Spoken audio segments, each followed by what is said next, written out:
My name is Christensen. I was in Chile when we were surfing some waves and this huge swell appeared.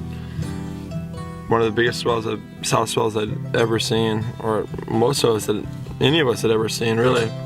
It was this big dark blob headed towards Tahiti, and I kind of freaked out and took the first shuttle down to the airport and got a ticket to Tahiti.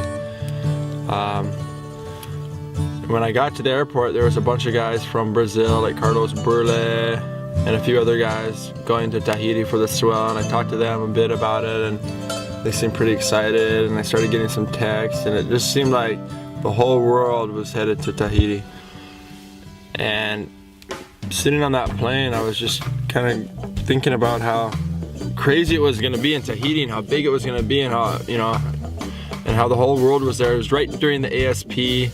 There was cameras. It was just going to be this crazy event. And the plane actually stopped on Easter Island en route to Tahiti, and so I just made a sort of a last minute decision to get off the plane in Rapa Nui and surf there. When I was 18, I remember going to Easter Island for the first time. So it was in my head, and I kind of was, you know, bouncing back and forth, and I knew that Rodrigo was out there doing a surf film festival.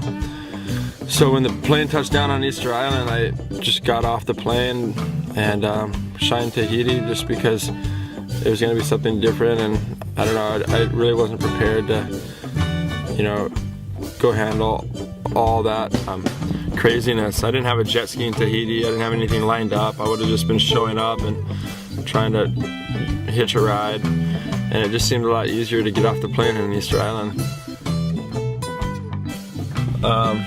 When I got to Easter Island in 1995, there was, I think, 3 to 4,000 inhabitants. It was all dirt roads. It felt like I was going backward in time. It felt like I was going to an outer island. It's the size of one of our smallest islands in the Hawaiian Islands, which is really small if you look on a map. And I was blown away on how isolated and small the place was on a map, but when I got there, I just kind of fell into a groove and started meeting some people, fell in love with some girls, and traded one of my surfboards for a horse, and ended up staying a lot longer than I thought I was going to stay. I was planning on staying for maybe a month or so, but I ended up staying almost 7 months. It's just beautiful. It's just, you can kind of get caught up in the majesticness of it and the energy. It's just like this raw natural energy. I mean, from these statues and just from the history and the past and the people themselves, they're so real.